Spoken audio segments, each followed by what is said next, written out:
Good morning, everyone, and welcome to this beautiful day together at Everyday Prosperity Wisdom. I'm Lori Lamantia, and I'm here with the stunning Tricia Fiske. Good Hello. morning. Good morning, everybody. Good morning. So today we're going to talk about a process that Tricia and I did. It was actually a meditation we did where we went back and looked at our prosperity contracts before we were born. So today we're going to look at prosperity contracts. And I know this might sound like a weird topic for some of you, but the idea that before we're born, we actually lay out kind of important life points where we meet certain people, we have certain experiences. The concept of contract, I think, is a little strong, but it's kind of like a blueprint for your life, that you kind of said, we're going to go there and we're going to do these things and we're going to be with this family and make these friends and have these experiences. And part of the meditation we did was around this, the abundance, the flow, the currency, money contracts. Because one of the things that came clear for me when we were doing this meditation was how much currency and money is woven into our lives on purpose to help facilitate experiences, relationships, all kinds of things. And I never thought of it that way, that it's part of part of our contract and part of our prosperity experience. So I thought it was really helpful. And so today, Tricia and I are going to do a little bit of more of a deeper dive on this. But I wanted to let Tricia introduce the experience from her perspective so that you can have both of our takes on it before we dive. Yeah, well, it was interesting. It's really triggered a lot of thinking for me. Um, Lori and I have done a lot of work with conscious creating. I've done Rod Stryker's work with the Four Desires a lot, and Mm. it, it's when we're desiring something or wanting something like more prosperity in our lives, I have a tendency to go back and forth from setting the intention, writing it down, put it on my vision board, and then maybe just walking away from it and thinking, oh, everything's just gonna take care of itself, to actually participating in moving energy into what it is I desire. Sometimes there's tasks to do, and I think those become clear, those become obvious when there's a task I have to do for this, kind of gets in your face. But there's the work, if you will, and I'm putting parentheses around work, but Mhm. the of moving our energy into what it is we're desiring, our Shakti, and we're abundant with that. I mean, think of times where you really wanted something and you just, like, no matter what happened, there was just no way you were not going to get Yeah, you that were thing taking that no, you yeah, you wanted. were gonna say Right. yes, yes, Right. absolutely. Yes. So we all have it. We all have this wonderful Shakti energy to go to create what we want. And we're in this talk today specifically talking about abundance and prosperity. Yeah. And I know, if I look at my own example and my past and my history with my parents, I had very modest middle class parents who didn't believe that they could work their way up higher. And Mm. that's a strong message to send a kid, very strong message to send a kid. I remember when I decided to go to college, my father actually tried to talk me out of it to get a more practical job Mm. that would, Mm. right, because what are you going to do with a college degree? Right. Um, yeah, so I very modest uh, parents, and And I right, think that's really important as far as the contract goes because you picked your parents and you picked right, people that had, let's say, a little bit, I'll call it poverty consciousness. I don't want to, put yeah, words in your parents' experience, but for lack of better for this conversation. And that contract set up an energy system in you, and of course, and so it's interesting when we pick these setups with our parents, with our family, with the society we decide, the house we grow up in, all that, it really does create a blueprint or an imprint. And so, Mhm. and then now you look at what you're trying to create with respect to abundance and prosperity, and and they keep coming, like kind of butting heads. And my guess is that so you get it fired up, and then the energy of the that startup energy, well, why bother? It's not going to happen, or Mhm. and we keep running through those the setups, let's say, that we started out with, even though at this point in our lives we have sovereignty, we have domain, we have maturity, we have, adulthood. Those energetic neural pathways that we've been talking about before still come along. And so I thought the concept of a contract first was to look at, how did we get set up with respect to money and abundance? And then, of course, now we can rewrite those contracts, or we can actively choose them to be different. And I Right. I think that that's the gift of course, the energy we're in now, and with the, all the full moons, and there's all kinds of energy that's happening, asking us to relook at those setups and say, wait. And like you were saying when you started, energetically, I need to put my choice, my intention, my focus, my zhuzh, the thing that, my shakti over here, instead of in what was easily the setup. Because it's so natural to fall back, and some would call that a head, habit, or energetic patterning, or programming, whatever you want to pick. That's not the way the unlimited works. It was just a way we set ourselves up so that with these contracts, to help facilitate us choosing full on sovereignty, full on prosperity, what I've been calling heaven on earth. What would it be like to not agree to the setups? And not all setups are bad, right? Not all Right. contracts are bad. I had a lot of people in my life that showed me generosity, and I had people in my life that showed me scarcity. We have all kinds of situations that show us all kinds of things. And Right. then as that sovereign beings, we say, wait, I'm going to choose the highest, the most divine, most abundant, most wonderful, beautiful that I can comprehend and beyond. And then I say, and then I give it over to God, and like, and you upgrade it, because I don't even know how to upgrade it. Um, and one of the ways the meditation ended it yesterday was with the contracts were left open to choose about. And I thought that was really important, that this isn't, you're not a victim of your life, like we talked about last week. You Right. have, and that's why you were like, I'm going to get on my vision board, and I'm going to like, Right.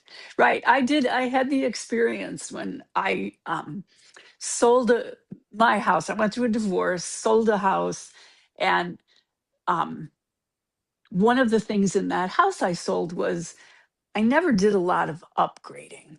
mm, I did the upgrade the kid, and I'd done that stuff before in my past, and it's so much work. I just didn't. I had kids, and my mother living with me, and all that stuff. Anyway, so my vision was I want to move into some place where it's all been upgraded, and I don't have to do any of mm, that. mm, And I stayed. So I put a vision board together, but I sat with it every day. When I meditated, I would sit with it and look at it and like ask myself, do you still want that? Do you still want that? Do you still want mm, that? mhm. And I sold my house, I moved, and I am living in a place that everything that was on my vision board, I got. And Right. I kind of forget about that. You know what I mean? Because it was a couple years ago. And but like yesterday, talking about the contract made me think about that again. The contract is open. Mm. I can rewrite the contract. It so right. The big job for me right now is what do I want? Right, the big opportunity. Right. We talked about Right. that. And it's okay to want money. It's okay to want, because we were talking very specifically, oh, I want, you said, what was your thing from Four Desires? Do you mind sharing that? You remember you said Oh, unlimited potential? unlimited potential. Yeah. Right. And it's like, yeah, yeah, yeah, but give me the specific. I want $10,000 a month, right? Or Oh, right. something taking that unlimited potential and funneling it. Right. Right. And for me, specifically, what unlimited potential means to me is being able to, through my work, and let me just say, like, I've always enjoyed work. You Yeah. know, Hmm. I really have always never wanted to just stay at home. And I love being out there. It's social. It's, you know, that It's a beautiful I'm share. It's a right. generous gift of you. Yeah, so the infinite potential to me means I'm not limited to something I've done before, that I still have the potential to learn and grow and open into into different me. Into all of you. Yeah, into All of different me, me, all of right, me's. right, I all of love me, that. not just a Yeah. piece of it. So that's what infinite potential speaks of to me, like the ability to continue to learn and grow and be open and yeah, And even have in the extra $10,000 a month. yes. That too, right? Yeah, Well, I think we more do. We money for get, doing it right. I think we get into the the spiritual stuff, and then we forget the and then we talk about this all the time with yogis, and what if the contract was you come in and you're a yogi, the contract doesn't mean you have to be poverty stricken, like No, past no, yogis. So if you had a contract this lifetime, you're going to teach yourself that in past you've lived in ashrams or you took vows of poverty, which a lot of people did. right, That could be a setup for this lifetime to break those vows, to call them complete and done. And that's a big part of prosperity contracts too, is we set ourselves up and decide, do we want to call them complete and done? right. And so, right, take a look at that. Take a look at again, it's patterns in your life. It's these neural pathways that stay the same until you decide to start to change that. I think that's what we should offer at the Theosophical Center is a process, the process of rewriting, understanding your prosperity contract and then rewriting it and then releasing, calling complete and done what you want complete and done. Right. Because I can imagine people listening going, oh my God, this is too much. Stop. You're fire hosing me. I'm already feeling fire hosed. Um, but the idea that there was a currency, money, prosperity set up in your life. And and to be honest, I think I chose one of entrepreneurship. I chose a grandfather who was like, he loved, sharing money. My dad loved sharing money. It was my mom who was the more frugal. So I learned a nice yin and yang balance, but it was again, contractual, meaning transactional. I'll do this for you, but there was, I don't, and that's my interpretation. I don't know that. I just was always worried about, well, how are you going to earn it? You know, Mm. Hmm. and so, I wanted, and I love that I learned all I learned about entrepreneurship and being financially independent, or at least that I chose. And but I want the upgrade on that too, that it doesn't have to be transactional and it could be a want versus a have to. So we all have these little things that are inside of our early person that had an experience that might still be influencing us today. And what we're trying to articulate and bring clarity to and consciousness to is what was it and do I want to call it complete, or how do I want to rewrite it and reevaluate it and set it Right. up differently? And we were talking Right. about yesterday that maybe part of the contract was sitting down and doing that meditation together. Right. Like, Yeah. you're gonna have some lox and bagels, and then you're gonna do meditation. Um, and I totally love that, it's not supposed to be negative. This is our gift to expand ourselves into our full divinity, always. Yes. Yes. Yes. This is not about limiting, it's about infinite potential. Infinite potential, right? And that's why I was like, oh, contract's a strong word, but I think it is, there's a lot of pull from it, and we have to acknowledge that. And we also have to acknowledge it's in service of infinite potential. Yes, that's the thing I think we have a hard time remembering is when we're acting on our own behalf for our growth and unlimited potential, we are serving. 100%. Oh, we're doing Right. great work. Yes. We're doing great work. Absolutely. Yeah, we're serving ourselves and the universe because we're demonstrating the ability and power we have to be divine. I mean, and think of if you're a parent, think about that message to your children. You're Right, divine. You can, yeah, you can right. keep growing. You're not going to get stuck and stop and limited. You can keep going. Imagine passing that down to your children instead of limits. Right. Yeah. You can't, that's it, right. How many people, and we talked about this, I mean, when I used to do the prosperity coaching, oh my gosh, money doesn't grow on trees and all those things. And it's those, Right. and you never know, contracts are strong, but those messages, whatever they were, from, well, let's call them well-meaning others. We talked last week about people scribbling on your blank slate.